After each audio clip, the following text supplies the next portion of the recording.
Good afternoon, and welcome to Day 3 of Philadelphia Magazine's ThinkFest. I'm Tom McGrath, editor of Philadelphia. Thanks for tuning in to our conversation with U.S. Senator Bob Casey about the impact of COVID-19, issues of policing and social justice, and the upcoming presidential election. I want to say thanks to our sponsors for this event, including our presenting sponsor, Bank of America, as well as St. Joseph's University, T0 Group, and Paperboy Media Group. Our ThinkFest conversations continue this afternoon at 4 p.m., as well as tomorrow and Friday with sessions at noon and 4 p.m. And if you've missed any of the conversations from earlier this week, please feel free to go to phillymag.com/thinkfest and see the videos there. I'd also like to invite you to join us next month for a special virtual wellness event, Be Well Philly Fest. You can find more information at phillymag.com/bewellphilly. Our conversation with Senator Casey was recorded last evening. Thanks for tuning in. Senator Bob Casey joined the U.S. Senate in 2006 and was most recently reelected in 2018. Before that, he served as Auditor General and Treasurer of the state of Pennsylvania. Senator Casey, thank you for joining us. Really happy to have you here. I'm good to be with you. Thank you. So let me start with a personal health question, actually. You shared some news last week that you had tested positive for the COVID-19 antibodies. First of all, how are you? And secondly, tell us a little bit about your experience with the coronavirus. Well, I'm doing well. I was one of the real fortunate ones. My any kind of symptoms that I had were really limited to pretty much a bad fever for a number of days. So I was fortunate. And for some reason, I don't know the reason for this, nor I'm not sure exactly what it means, but I have a lot of antibodies. So that I think creates for me an obligation to donate as much plasma as I can. So I've done 2 donations, and I'll be doing a number of other visits to the a local plasma facility near Scranton, which you know well.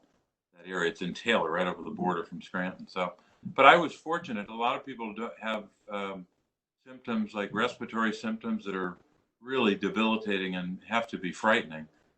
So I was really blessed. Do you have any theories on where you contracted it? No, you try to think that, and you're just never quite sure. Probably in Washington, because I was there, for most of the month of March, but not quite sure how or where. But it does go to show you that even someone who I thought I was being really careful, and I was following a lot of the guidance. But it doesn't take much, I don't think, to contract the virus. So I think it's a good lesson for me, but for all of us, we just have to stay vigilant. All the practices on wearing masks and social distancing and all that have to remain in place so that we can prevent the spread. The good news is I think a lot of people follow those directives or that guidance, and we've made some progress, but we're a long way from being or having this behind us. Well, let's talk a little bit about the public health aspect of this. So I think we have pretty much conventional wisdom here that the federal government's response to this, at least in the earliest days of the pandemic, was lacking, to say the least. And I'm wondering, who should be held responsible for that, and how can we hold them accountable for it? Well, I think, look, when you break this up into parts, to just give you 2 examples, 2 big issues, which I think are worth examining. One is testing, the other is PPE, or personal protective equipment. I think both were and to a large extent remain national failures. Where does the blame reside? And I think it's important if we're going to hold public officials accountable, we have to talk about where the fault lies. I do think that on testing, that was a failure that originated and persisted in this administration. I think on personal protective equipment, there were certainly plenty of failures the administration should take responsibility for. They should have ramped up. They should have been on a war footing very early, at least early in the month of March, if not mid-March. And they just failed to do it, and they're still not there because I don't think we're on a war footing right now in the way that we should for what will be another outbreak in the fall.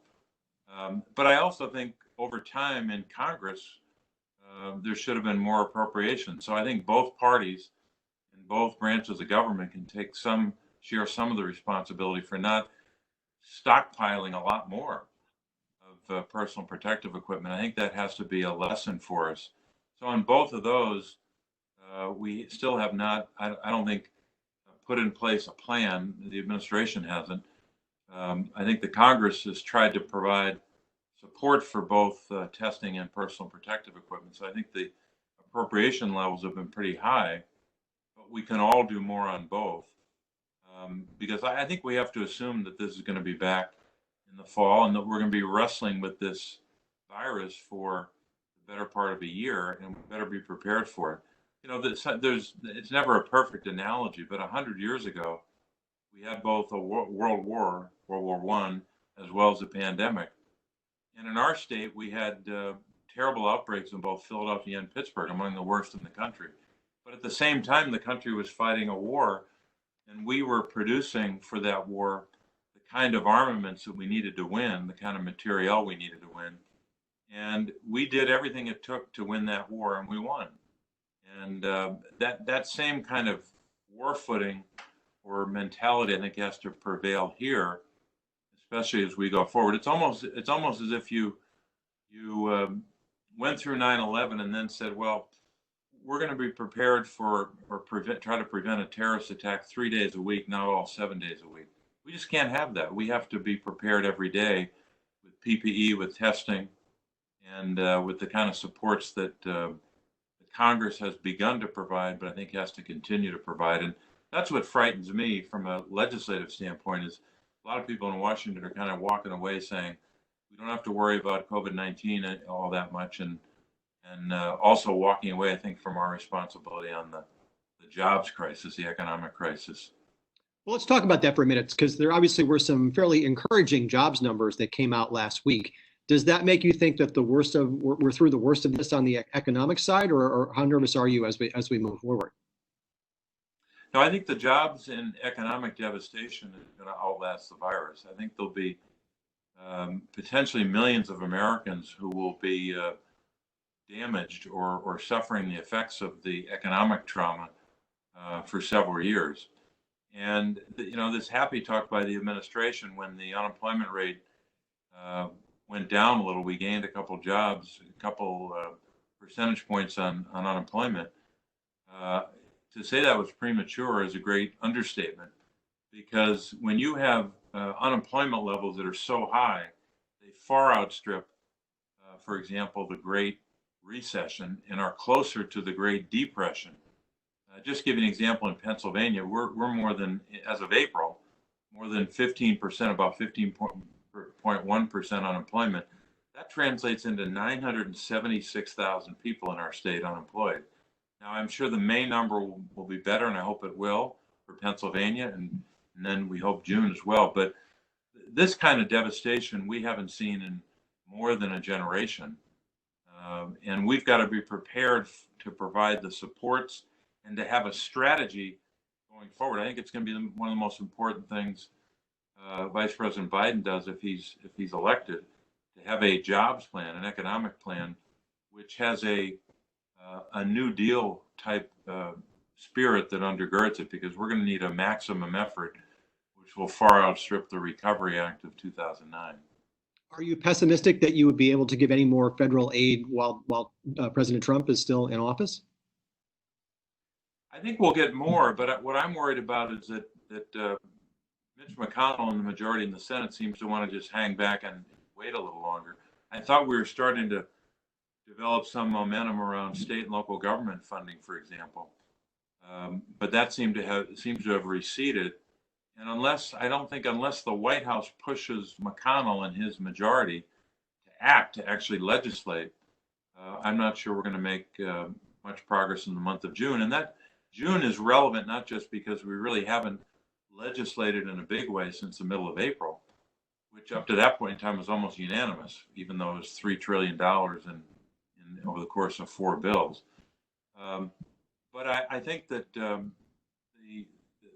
primacy of some issues like state government funding, for example, we know that if state governments starting on July 1st, the first day of their fiscal year for most states, they're going to have to make education cuts, make cuts to healthcare or human services, and and that's where a lot of the spending is in state government, and they need help because they have a hole that's been blown in their budget, and they need support from the federal government. The House got it right in their bill, the so-called HEROES Act, where they added 500 billion for the states and a separate 375 billion for state and local governments. And I think it's going to take numbers of that scale to meet the need of local, county, and state governments.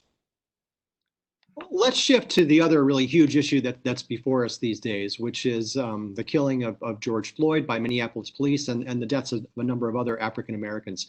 So I'm curious, again, just to talk about this personally for a second, when you remember seeing the George Floyd video and just what your personal reaction was when you saw that video. Well, I was horrified like so many Americans, and I'm not sure there's been a video that has had more impact on the American people in recent American history. I can't think of one that's even close.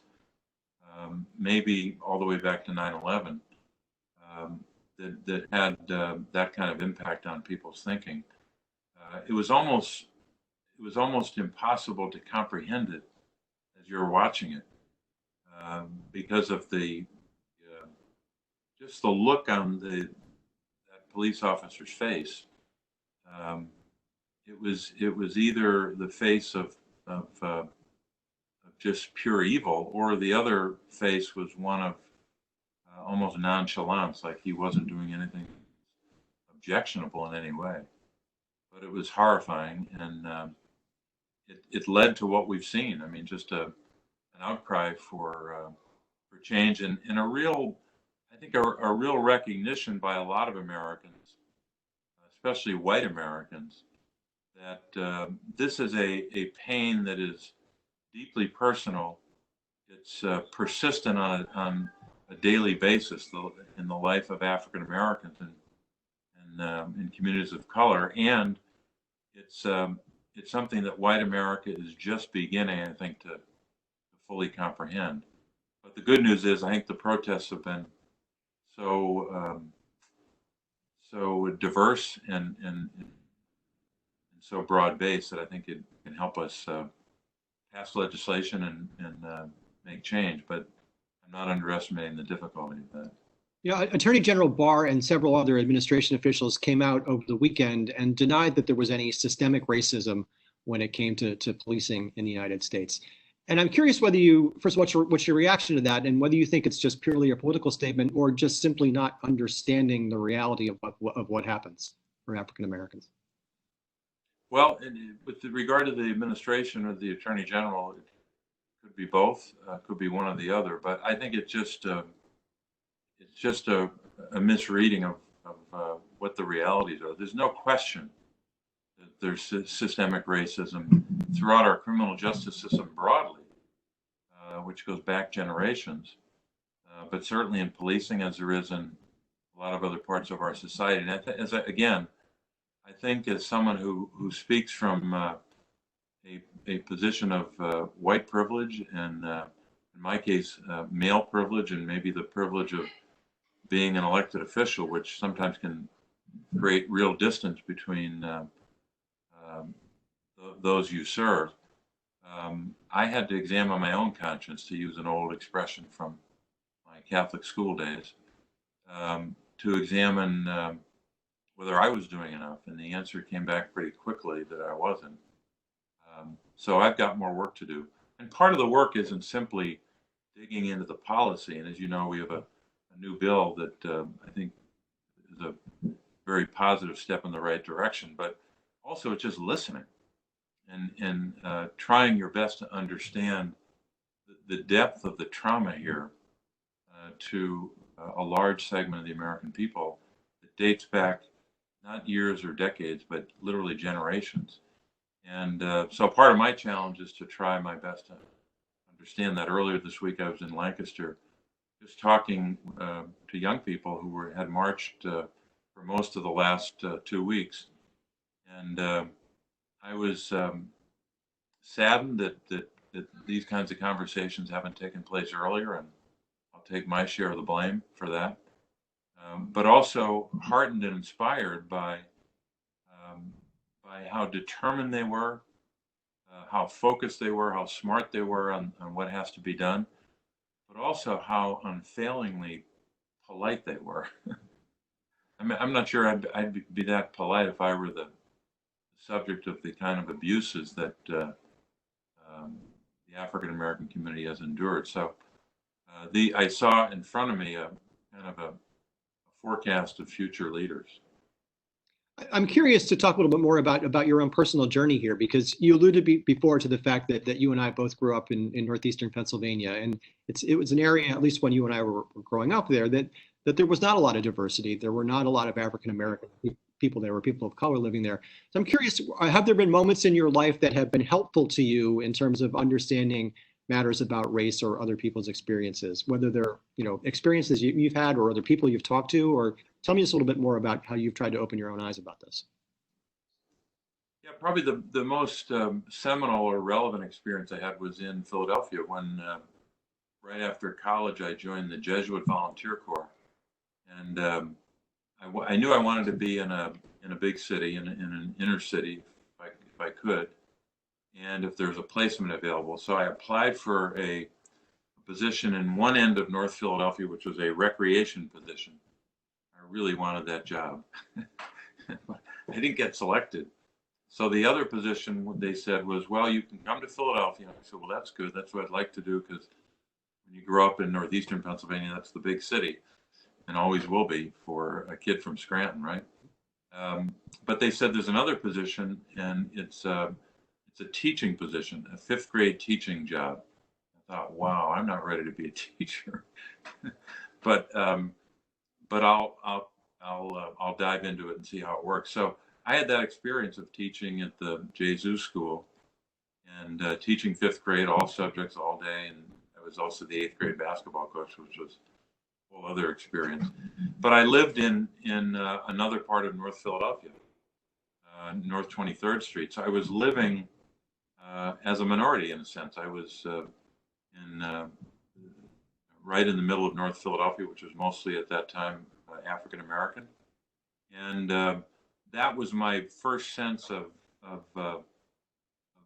some of the challenges that folks in the African American community faced. Some of the it gave me a sense of my own privilege and what I had not experienced in my life. So that experience was a searing reminder for me of some of the challenges people face, but I'm still learning. So earlier this week, you co-sponsored a bill on the Senate floor about sort of a police reform bill, and I know it's a large, pretty sweeping bill. But I'm curious what you think. A couple of the most important aspects of that bill are. Well, I think the words that come to mind, I think, and really are generally descriptive, are accountability and transparency to start with. Accountability in the sense that there have been federal shortcomings or defects in federal law that made accountability for police misconduct, if not impossible, very hard to achieve. So those accountability measures are going to be very important. It also has a number of transparency provisions, like a national database, or I should say, really a registry is the better phrase, the better word, for instances of misconduct by police. We still don't have a kind of a uniform system, or at least the reporting that would be required to create a uniform system, so that you can track not only someone leaving, having engaged in misconduct in one jurisdiction, then leaving and going to another. That's just one example of what could be prevented. But it also has a number of features where there are bans, banning on racial profiling, banning chokeholds. So it's about as comprehensive, I think, a reform bill as I've seen in recent history. And it should be. It hasn't yet, but it should be the kind of bill that could get bipartisan support. Right now, it's about 30, maybe 36, 37 Democrats. But I'm hoping that Republicans would join us in this, because it's long overdue, and it has to be, I think, coupled with other major initiatives, and really sometimes it'll be a new initiative, sometimes it'll be an initiative and an investment in strategies to fully meet the goal of having our country be a more perfect union. Um, Police accountability and law enforcement issues are central to it. But we also have to focus on housing and education and healthcare. A lot of glaring disparities that, if anything, were made more glaring by COVID-19, but also we're reminded as we debate some of these other issues, some of these disparities, how debilitating they've been and how endemic and systemic they've been. Just going back to the chances of the reform bill being passed, I'm thinking to myself as you're talking to, I think it was just last week that the Senate couldn't manage to even get past an anti-lynching bill because of at least one Republican senator standing in the way of it. So, how do you overcome that kind of divide when we can't even get that basic a human right passed in the Senate? It's a good question, and it's a fair question based upon our track record. There hasn't been much consensus on anything lately. Once we passed the CARES Act and one smaller measure after that, smaller being almost $500 billion, there hasn't been much consensus on COVID. There hasn't been much consensus on a jobs and economic growth strategy, nor has there been consensus on criminal justice. I did note for the record that anti-lynching provision is in the bigger bill as well. So embracing the bigger bill would cover that. But no, look, it's an uphill battle. There's no question about it. You have a majority which is resistant on some of these issues. I do think, though, that you're seeing, at least in some states, governors starting to speak to this who are Republicans. And I think that obviously the change is going to have to come not only top down, but bottom up as well. But that's why I think this election will be, prior to this, we thought it'd be a referendum on the response to the virus and the economic issues. But I think to a large extent as well, it'll be a referendum on some of these issues that have been raised by folks marching in our streets. And I think that pressure is starting to be felt by Republican officials, governors, and members of Congress as well. But it will take a while, and it may be that the impact of an election might be the ultimate measure of creating some momentum, or the ultimate opportunity to create some momentum for change. So there's been a movement in some places, coming out of the protests to defund or disband some police departments across the country. And as an elected official, I'm curious what your thoughts are about whether those are good ideas or not. Well, I think the intent of that from some people, I think, has been misread or misunderstood. I think Vice President Biden articulated pretty well yesterday when we talked about conditioning federal support, because the federal government doesn't control a police organization at a local level. It doesn't control the state or local laws as it relates to law enforcement. What the federal government can do is provide additional dollars to support law enforcement. Can also change some federal statutes to change the intent standard, for example, in Section 242, the so-called mens rea, the Latin for intent, changing that to a recklessness standard, for example. But mostly what the federal government does is provide support.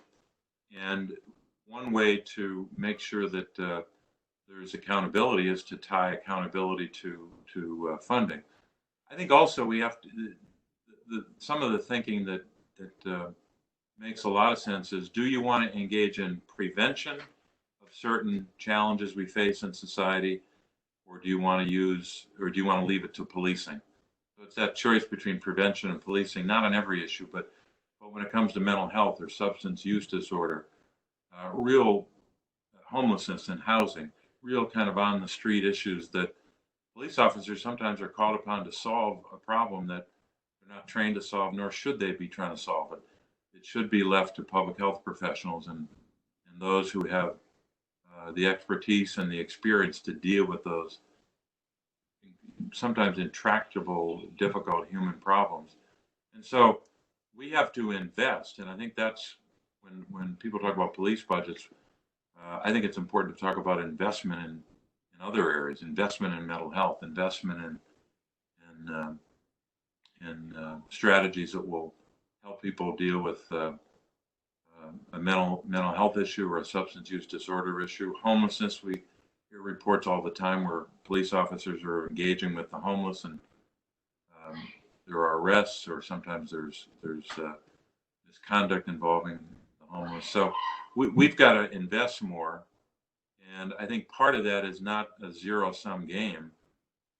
We've got to, just like I've been advocating for more investment in programs like Medicaid and food assistance before and during COVID-19, we got to be willing to invest, and that means going to the tax code for more revenue, at least at the federal level.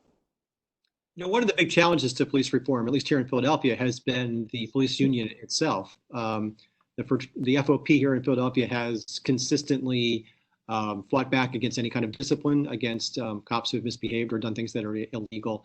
And even just this week came out with a T-shirt in support of a cop who's been charged with assaulting a protester. And I'm curious, how do you feel like we can deal with issues like that? I think that's what I said earlier. We've got to have reform efforts at every level. The federal government has its responsibility to change existing statutory law when it comes to the intent standard that I mentioned earlier.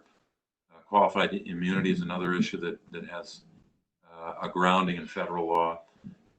Changes to make sure there's more accountability and more transparency, as I mentioned earlier. But obviously, at the state level and the local level, we just read about Mayor Kenny's proposals for reform, and I think that's going to be, when you couple those kinds of efforts with efforts at a state level as well as what we can do at the federal level, that's the kind of comprehensive nature to these reforms that we're going to have to undertake. And look, I think that those who lead police organizations are either going to try to embrace them or try to be resistant. But I think the groundswell here is about as substantial a groundswell of demand for change and reform as I've seen develop in just 2 short weeks. So I think it's just beginning. So tell me your reaction to the way President Trump has spoken about this issue in the last several weeks. It's been obviously been divisive. Yeah, look, unlike any leader, I think even former General, former Secretary of Defense Mattis said it probably better than I could. He said he's never, in his experience, he doesn't ever remember a president who always chooses division over bringing people together, unifying people. He didn't say it exactly that way, but that is a rather remarkable approach to the work you do as president, always choosing division over unity or choosing division over addition and multiplication.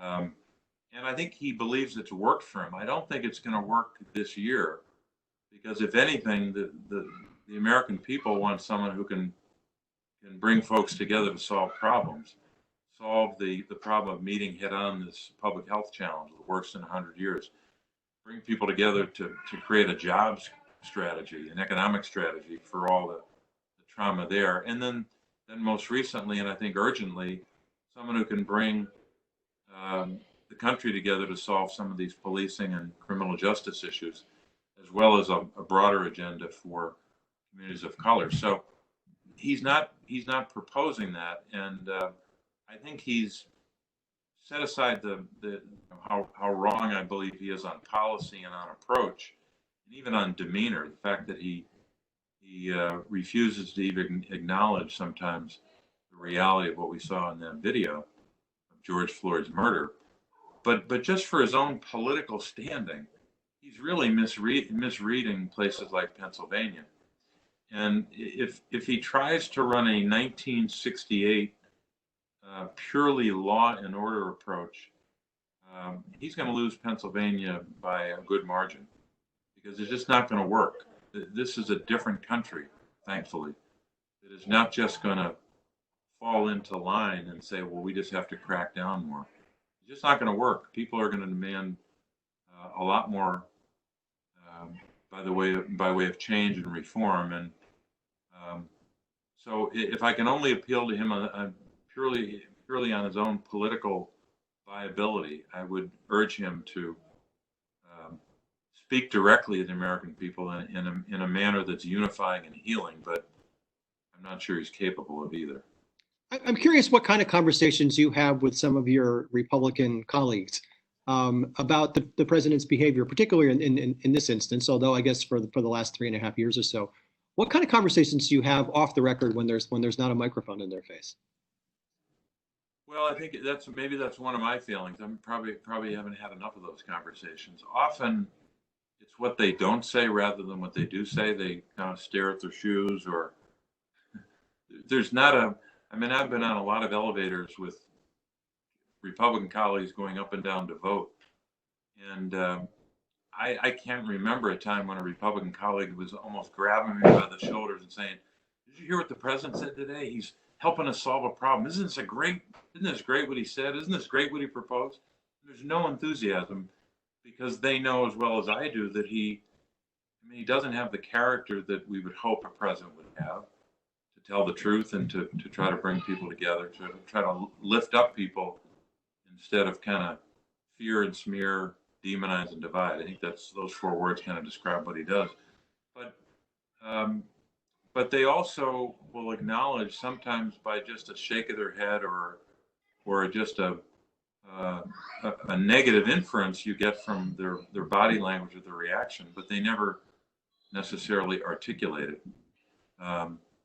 But it's pretty telling that most of their failure to respond to him or to challenge him is grounded in fear rather than agreement or consensus.